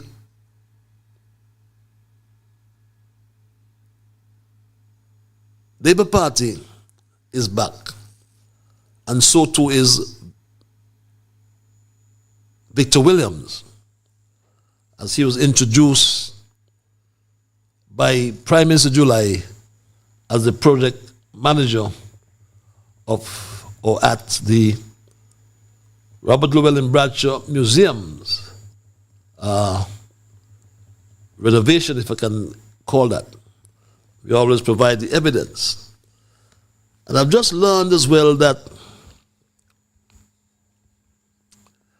there was no permission given by Bradshaw's heirs and successors for the government to convert Bradshaw's property to a museum. And at least one of the heirs are not concurring and not agreeing. We also learned that further, there were no finalized drawings submitted to the Development Control and Planning Board. We knew that as well, but that's confirmed. Caller? I thought that caller was holding for some time. I do apologize, caller. I had you on line holding, and I guess you ran out of patience, but feel free to call back. But as you leave, we were speaking as well about Bradshaw, and many may not be aware that Bradshaw acquired, or the Bradshaw government acquired Frigate Bay. But let's go to the lines and say goodnight to this caller. Caller, you live. Good night, Mr. Patrick. How are you? Good night, sir. I'm peaceful. Yourself? Yeah, I didn't have a good reception. That's why I hung up to call back, you know. Was it? Patrick, so you say, I'm fine. Nice hearing your voice again and, you know, educating myself. You're helping educating me about my country and, you know, in a political farm point of view also. And I'm learning a lot from you, to be honest with you. So you're saying that the government never owned any land over the peninsula? No, it was privately owned, no. Okay, so you don't think for so many years those charity owners own those property there and having them in hostage. Government don't have the right to develop the country from so many complications. Because I mean, I've been over there when I was going to Nevis sometime. And there's a lot of empty land over there, and I know the government could do with some of those land. What about if the government takes some of those land in a form of ediment? What do you think about that? Well, the government don't even have to do that. As I mentioned, that Christopher Harbour owes the government. They borrowed $16 million from the SIDF. They never paid back 1 cent. So when they accumulated interest on that adds up, and they borrowed I think it was $22 million from the National Bank, never paid a cent. So combined, well, the government has 51% shares in the National Bank, but we can own all of that. But the point is that in the bank foreclosed on Christopher Harbour, and they were fighting the value of the 450 acres of land which they had in fact agreed to give back to the bank. So when the Jew administration came into office, they rearranged what they met. And Jew is talking some nonsense about, and I say so respectfully, about an MOU. And a memorandum of understanding is not binding on any party. Right? So if he had allowed the court to do its work, instead of instructing the withdrawal of the case, then we would have got 450 acres of land or more or less. And 400 acres of land on the peninsula is a lot of land. It's a lot of land, yeah. Yes. You know, so... And that go to the people, you know. Well, the government is the people. Yeah, the people. Yep. So, Patches, I glad for your information, but I just want to bring this across you. What about you thinking the Attorney General be elected instead of appointed? How you think about that? So we would have more crystal clear, you know, decision making from, you know. Well, that will require an amendment. The Attorney General, he would not have partiality because he would be independent, you know, to reach a decision. Well, the Attorney General office can be an elected representative, but because of the Constitution, it can be the governments use the opportunity to get another senatorial appointment, so they have more numbers in the House. Right. Yes, so the Constitution allows that. But that can be changed. That can be changed, amended. Well, I don't know if any government would want to amend it, which means they will reduce their numbers in the House. If, for instance, they appoint Marshall as Attorney General tomorrow, then you can appoint another senator. Right. So you'll have one less. But one of the elected representatives can be Attorney General. It doesn't stop that. Okay. Yeah. If you understand me. All right, I understand. Yeah, I understand. But I'm going to wrap up now. But one thing I wanted to tell you about your comments last week and the money that had went to, this thing that went to the World Bank to study, you know, and there's a result back, but the result is not exposed to the people as yet. No. When I analyze it and I see how much Nevis is getting right now, and the population is about 37,000 people, I don't need to so high. Maybe I'm a little too high, you know. Our population is that? Some more that? Right, census population, right. But Nevis is a little lower. When I analyze it, I think Nevis is going to be getting a little more money. You think so? When this thing comes to reality, when you know the Prime Minister brings out the result, I think Nevis is going to in position to receive a little more than what they're getting right now. Okay. Well, but we just have to watch it and see, you know. But that's how I study it, and I do some research, and that's how I study it, based on the population, you know. Okay, well, and the amount of money that they are making, maybe it's going to get a little more. Trust me, I just have a strong feeling that. So you're going to fall in Mark's behalf, okay? Trust me, Patrick. Okay, my brother. I'm not disputing that at all. Not disputing that at all, but see what happens. But just to be exact, we haven't seen the report published, but recall that I informed you that the Cabinet Secretary sometime last year told us about the census report of 2021, I think it was. He said this. The estimated population of the Federation of St. Kitts and Nevis for 2022 is 51,320 persons, marking an 8.7% increase over the 2011 census count of 47,195 persons. This reflects an increase of 4,125 persons over the 11-year period, averaging an annual increase of 0.76% during the intercensal period. The island of St. Kitts is home to 38,138 persons, accounting for 74% of the federal population, while Nevis, with 13,182 persons, comprises the remaining 26%. Okay, so coming from the Cabinet Secretary, the Nevis has 26% of the population and St. Kitts 24%. Mr. Liburd reads this email. I am an avid Nevisian listener to Straight Talk. Numerous persons here on the island eagerly look forward weekly for Straight Talk. However, Mr. Liburd, this is my first time expressing my thoughts via email.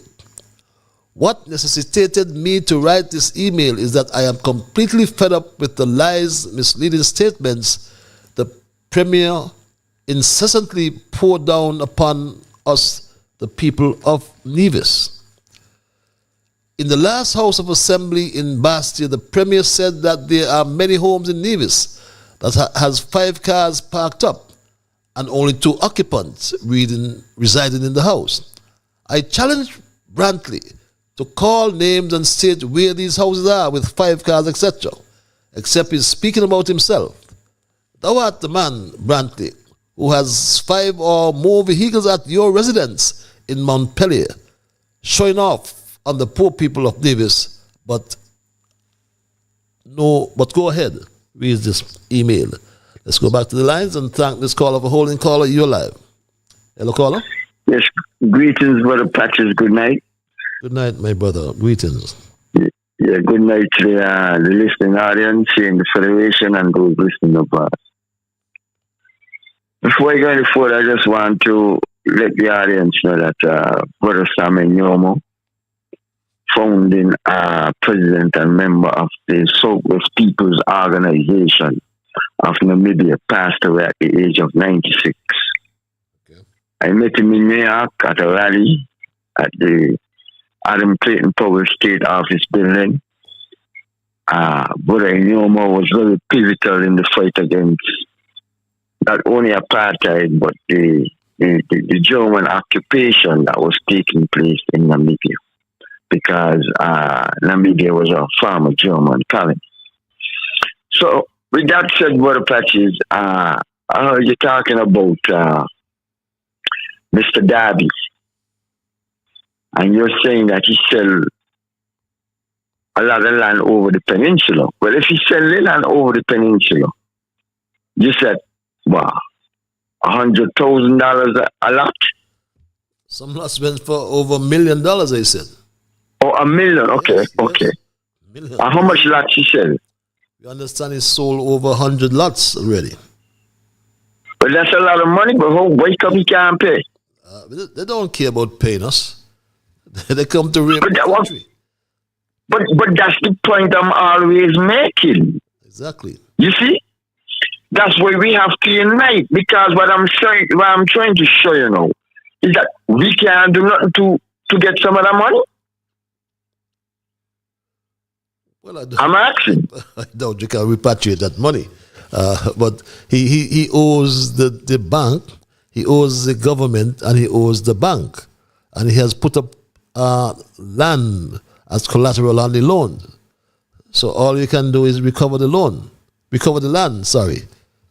Okay. Yeah. So we can't do that then?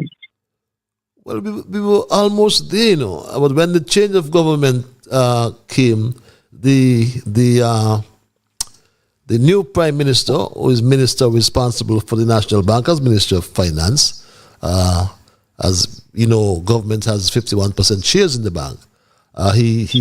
We understand, instructed the board. That's your point. To withdraw the case from the court. Okay. So what I'm saying to you now, you see, that's why I always talk about a national consciousness. So it doesn't matter who administration is in office. Once we stipulate certain things that is in our people's interest, it doesn't matter who government is in power, these things have to be done. Exactly. Yeah, that's what I'm saying. We need a national consciousness, brother. That's what I'm saying. This pot calling the kettle black politics, they are done with. Because not so. Okay, for instance, look at this. In South Africa, right? The government is talking about signing a bill to reclaim some land so that it could give back to the native population. Mr. Trump and Mr. Musk said that's discrimination, and he signed executive order, right, for the Boers or the Afrikaners to come to the United States. So the point I'm making, the settler colonialism, they're looking out for one another's interests.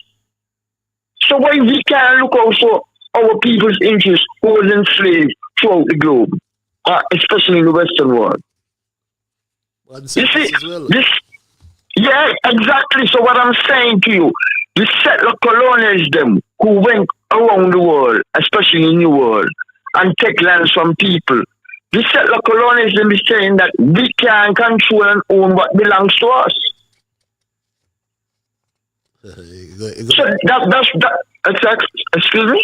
No, sorry, so you're going back to Eric Prince as usual. Exactly. Not only Eric Prince, there's a general in France, right? Said the same thing what Eric Prince is saying. And then the president of France said that we are not human beings. So I'm pointing out these things to our people, that we have to come together. White supremacy is in full flight. All the gains that our people have made, they want to take it back. That's all I'm saying, my brother. These things are facing us head on, and we're not trying to confront them or deal with them in a proper way. There's going to be contradiction, like I said, amongst us. But we have to find a formula how to resolve our contradictions. That's all it is. Because there's contradiction in everything. Yes. So we're saying, what Granny said, love one another. What Granny said, respect one another. What Granny said, self-esteem and self-respect. Thank you. That's all we need in the brethren. So give thanks, one love. Give thanks. Another point, but I forget what he was talking about. He was talking about certain things, but it slipped my mind. So give thanks. Give thanks as well, my brother. Always welcome your presentations, caller. You are live. I thank you for holding. Hello, caller. Yeah. Thank you again, Brother Patches. Like I said, I wasn't done. But now, let me get to this understanding, because you reiterated it several times, but I need to digest it. In respect to Buddy Darby had a deal at the table along with you and his son. No, not with me. Not with me. I was at a meeting. It was the Prime Minister's meeting. Yeah. That's what I meant. Okay. Now, the deal was he will give 400 acres. Right? He will give up 400 acres of land. 450 acres, yeah. Right.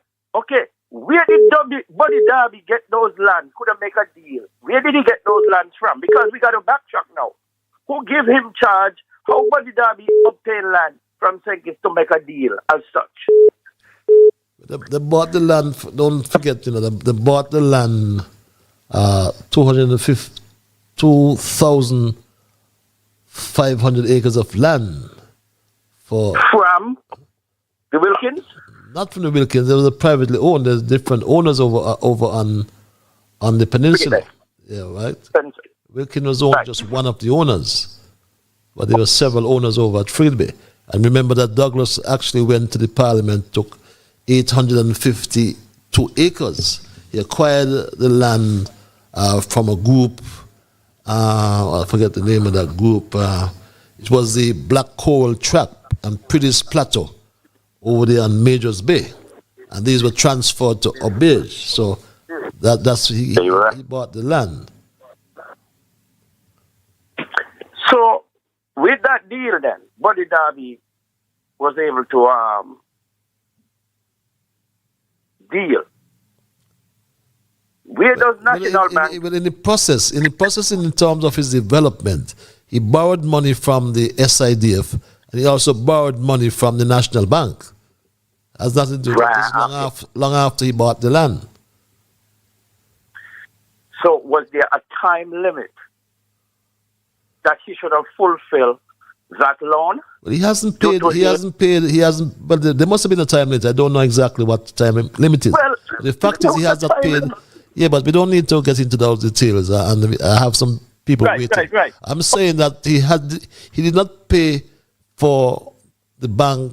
Neither did he pay government a cent on both loans, and the bank foreclosed on him. So the bank foreclosed on him. There was collateral up for the loan from the bank, and the bank tried to realize that collateral. That's all they did. Right. So regardless of what, he forfeited, and the lands should be... Some of the lands. Yes. Whatever the value was, whatever the value that equal his loan that he borrowed from the bank or the SIDF. So time has passed. So that means the land should be repo because they forfeited. And since the new administration took over, they changed the system. They changed up the deal with a MOU, right? So that means there are conflict of interest with the government and Buddy Daddy. Because how that cannot be fulfilled? The government is the people of the people and should represent the people, and gonna flip and represent the thief, the kleptocrat. That is so condemned. So the government is part of corruption. And hey, that's the fact, because that is my intellectual understanding. But Patches, did you just like I said, we need a thief? Kleptocrats, if you want to hear that nice word. No, if you said thief, we won't really tolerate that language here, because we're not saying that anybody stole anything. We're saying that the bank is owed by Buddy Darby, or by Christopher Harbour. The man behind Christopher Harbour is Buddy Darby. So be careful the language you're using there, really, right? We're not saying he stole anything. We can't say that, period. You know? I stand for... But what I'm trying to say... But you have to remember, as we wrap up, I'm going to give you 5 more seconds, but as we wrap up, the government does not control the bank. It has a majority share in the bank. The bank is run by a board of directors. So really, only the board of directors can determine the way forward. Of course, it has some influence, government, but just draw the lines here accordingly. But quickly, I have some people holding. Quickly. Right. The point I'm trying to make, there are money owed to the government. We agree on that. And that has due, and it should be paid, and something has to be paid for that. Thank you. I agree with you. I agree with you, my brother. I totally agree with you. Because really, the Southeast Peninsula is deeply entrenched historically. It's deeply entrenched historically. Holds a deeply entrenched historical significance. It's not only the site where the descendants of enslaved Africans were forced to labor on salt estates, for example. Dr. Wilkinson said once used the labor of enslaved Africans to extract salt for next to nothing. But I thank this caller for holding. Caller, you're live. Hello, caller. Greetings, Mr. Patches. Greetings, my brother. And how art thou? I'm very good. What about you? I am peaceful. I'm here listening to you. Very, very, very, very, very interesting program. See how much I carry on the review? Because it's very interesting. I'm humbled, my brother. I'm humbled. Mr. Patches, your first email that you read, the more protecting the status quo. And why I say that? Because you see, we can say we want unity and we don't want to reform ourselves from our negativity. It mentioned like the former prime minister set up things and police to arrest grants. If I'll be here in the talk and say, but if those things was in that way, Grant would have won the case because the case was tried under new administration. That's how we look at it. And they also mentioned something as though you're scoffing the adopted millionaires. I don't think you're scoffing the adopted millionaires. You're just asking one or two questions pertaining to investment. And not because we have adopted millionaires, that doesn't say citizens mustn't question certain investment. Because we all have to remember, some persons become citizens by the passport issue. Some people are not naturally born citizens. And that was a little misguided event that took place when you don't have natural citizens and passport citizens as equals.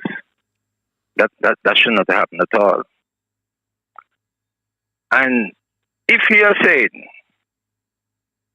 even though the government has 51% shares in National Bank, and they cannot direct the bank, which in that should be good, why now should we be hearing a new arrangement coming from the government side pertaining to Christopher Harbour and the debt that is owed to the bank? Because if there's any other rearrangement from the arrangement that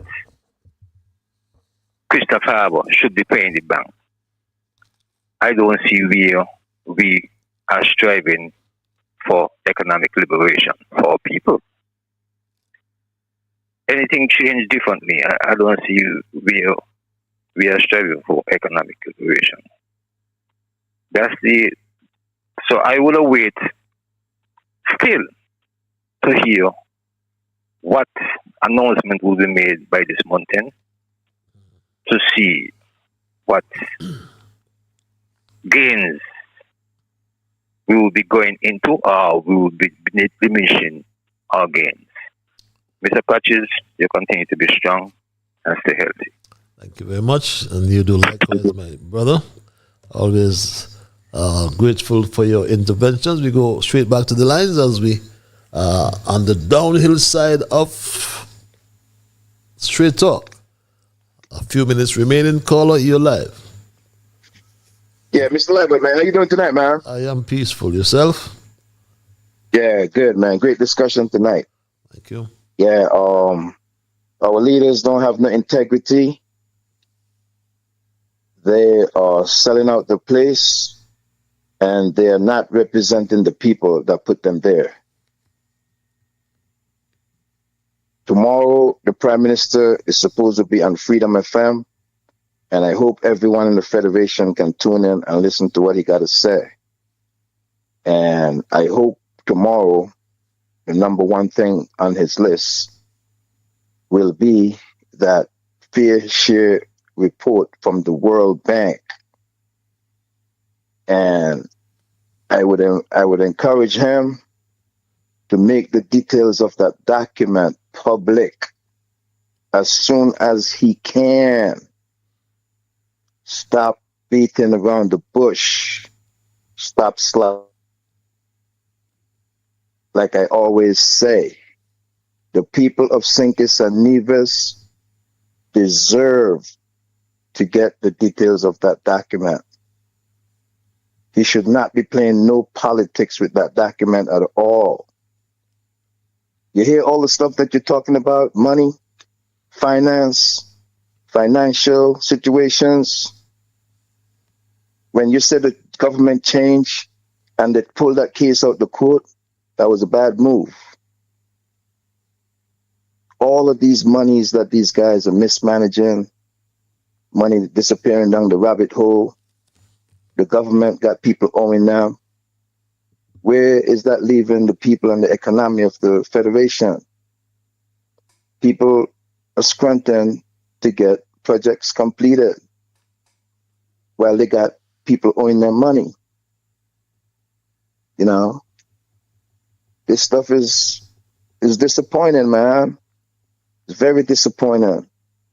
The system needs to get broken, otherwise the status quo remain. The government and the opposition is not doing it. It's only left the people now to do it for themselves. And I encourage the people of St. Kitts and Nevis to get some type of courage. Let me get 30 more seconds, Patches. That World Bank report should go to the public domain, and it should go to all the party leaders, especially over on the Nevis end, where we have the premier that be advocating for fair share.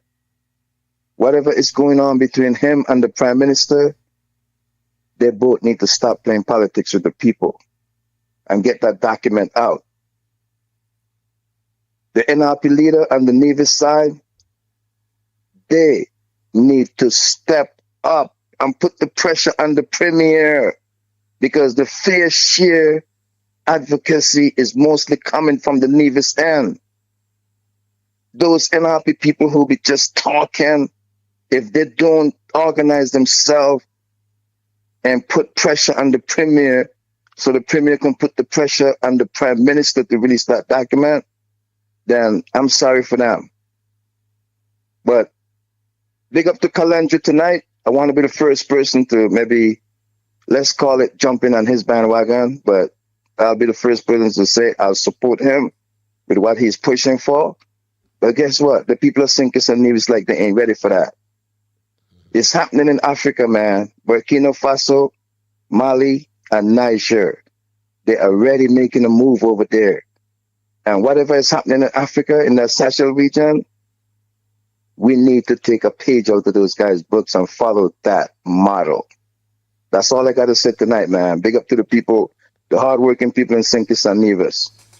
Thanks a lot, Patches, man. Have a good night. Have a good night as well, and thank you for your contribution as usual. And how could I forget to dispose of my remaining emails? And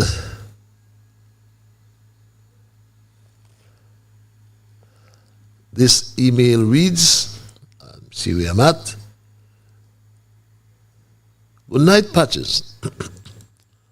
On Saturday the 15th February 2025, the Giant Mall Primary School Champion of Champions held their sports.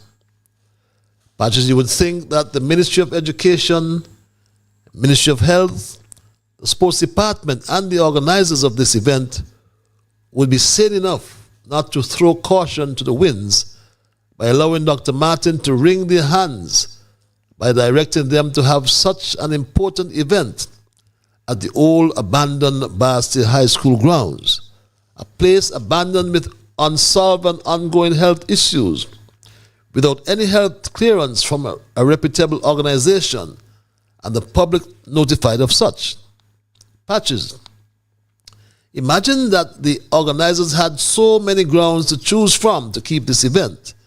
Grounds such as Keon, St. Paul's, Sandy Point, and if they wanted to choose a ground in town, they could have chosen the Newtown Sporting Complex. What message were they trying to convey to the public? That the Basti High School property is now safe to utilize because they kept the sports there and no one developed any health issues? Did the Ministry of Education, Sports, and the organizers of this event realize that they just use our children as guinea pigs by allowing them to utilize the contaminated grounds of the Basti High School as a test to find out if anyone will get sick? This is comparable to the government of Ukraine allowing their citizens to utilize the area of the contaminated Chernobyl nuclear accident which took place on the 26th of April 1986. The radioactivity still remains. Shame on all who played any part in this travesty upon our children. Shame on you, Dr. July. Shame on you, Jeffrey. Shame on you, Dr. Martin, for putting the lives of our children at risk. Reads this email. Mr. Liburd, I was listening to the police traffic talk last week when a gentleman called in and asked if the police at the scene of the accident should be saying who is right and who is wrong. We have been hearing this charge so often emanating from the public, and officers have been warned time and time again to execute their duties with no comment as to who is right or wrong.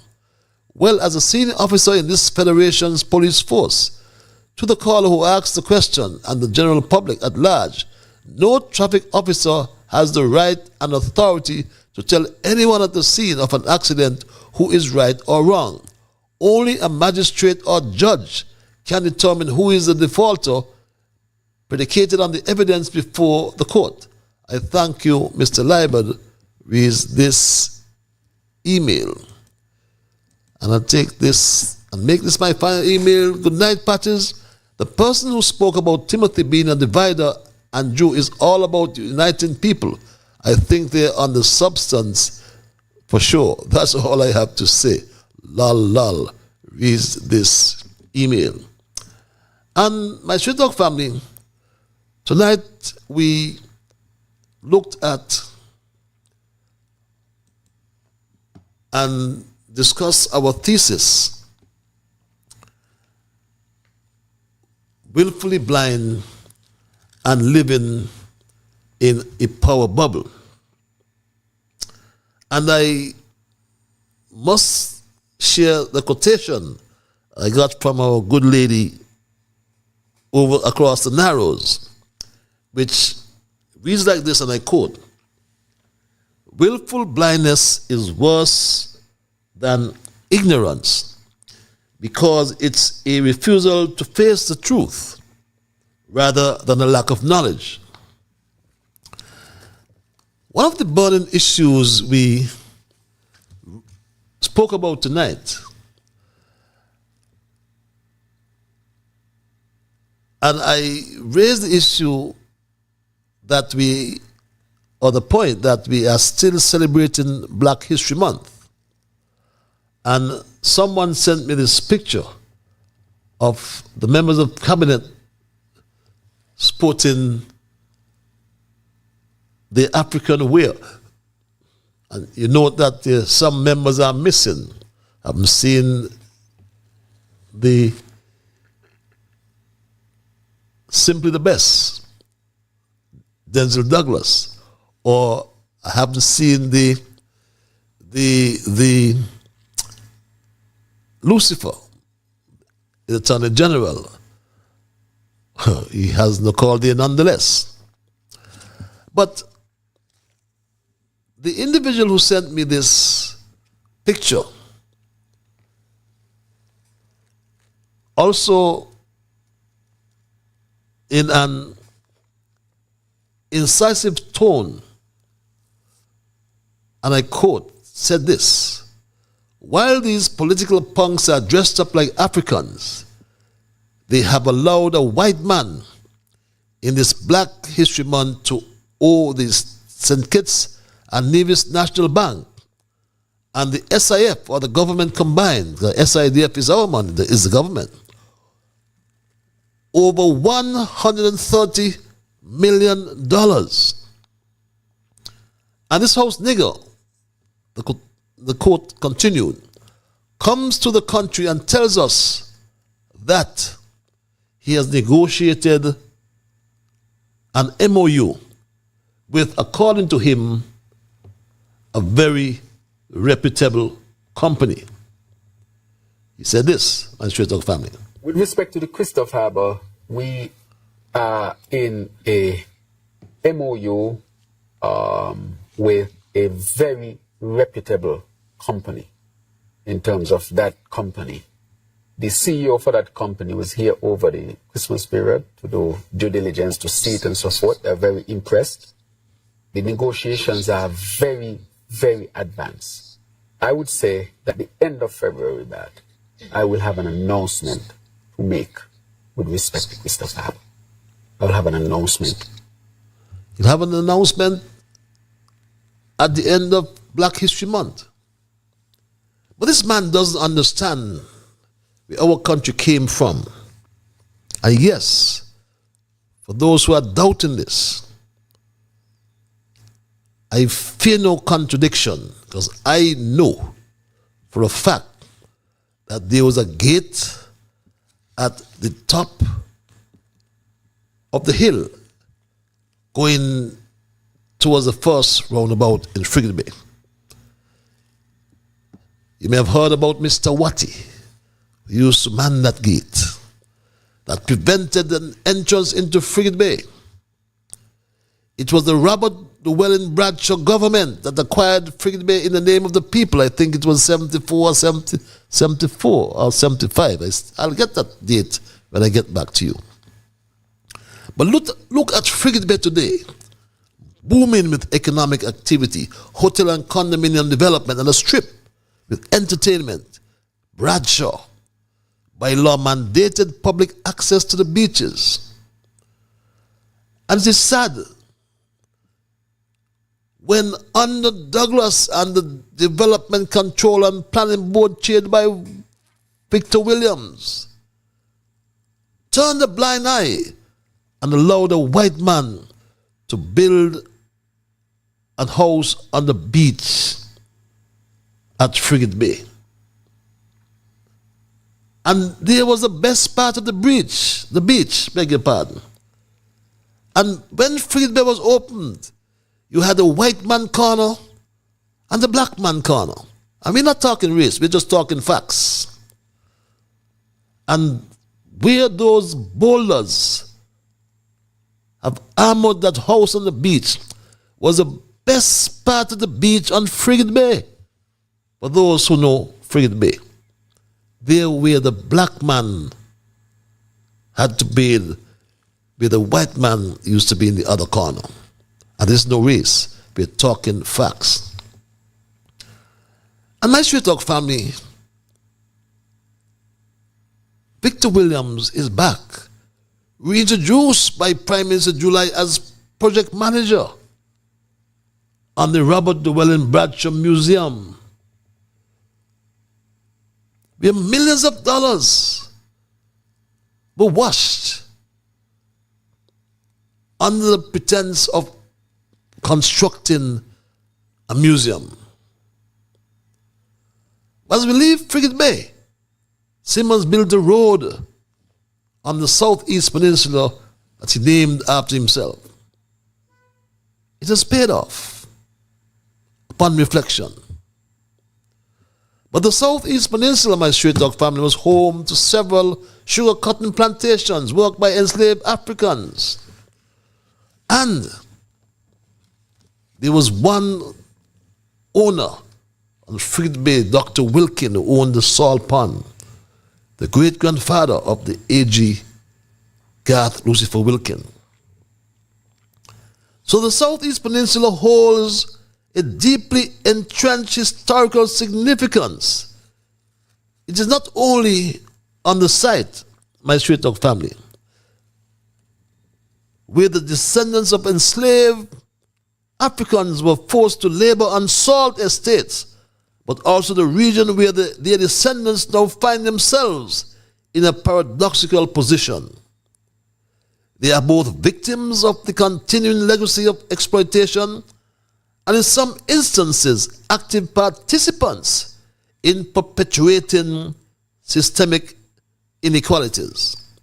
This irony is made even more striking by the fact that those in the positions of power, both in government and within the financial institutions, are the descendants of those who once enslaved their forebearers. And my Straight Talk family,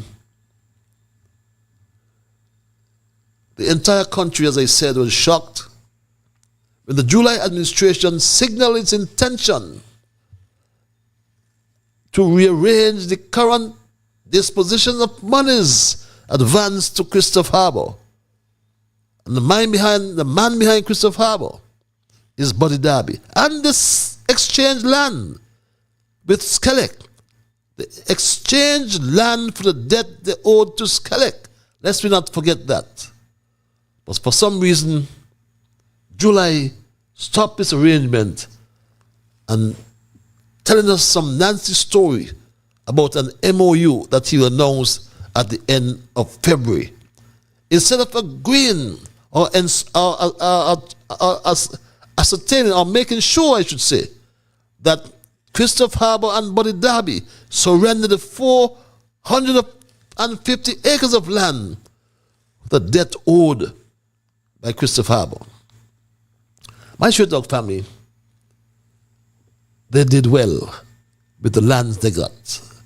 2,500 acres of land. Christopher Harbour is 2,500 acres of land. We've got 13 miles of shoreline with the property, 6 beaches, of which I would argue that at least 3 of the 6 beaches are in the top 10 beaches in the Caribbean, which I think says a lot about the natural beauty. Yes. But my Straight Dog family, the political elite in St. Kitts, much like in many post-colonial societies, operates within a bubble of power that separates them from the people they are supposed to represent. And this is not only a reflection of political detachment, but also an extension of the historical structures of power inherited from colonial rule, my Straight Dog family. In the context of St. Kitts, descendants of slave owners continue, my Straight Dog family. They continue to hold significant, my Straight Dog family, power over both the political and economic landscapes. The political class, in essence, is willfully blind to the pressing issues faced by the people because their power and privilege are tied to maintaining the status quo. I mentioned as well the rule of law and the legal system failures, the independence of the judiciary, particularly the Director of Public Prosecution's Office, which is crucial to ensuring that justice is administered impartially, my Straight Dog family. But that needs reform, because there seems to be a serious conflict of interest, my Straight Dog family. And there's a significant risk that legal decisions made by the DPP was swayed by political considerations rather than the pursuit of justice. So there must be a key reform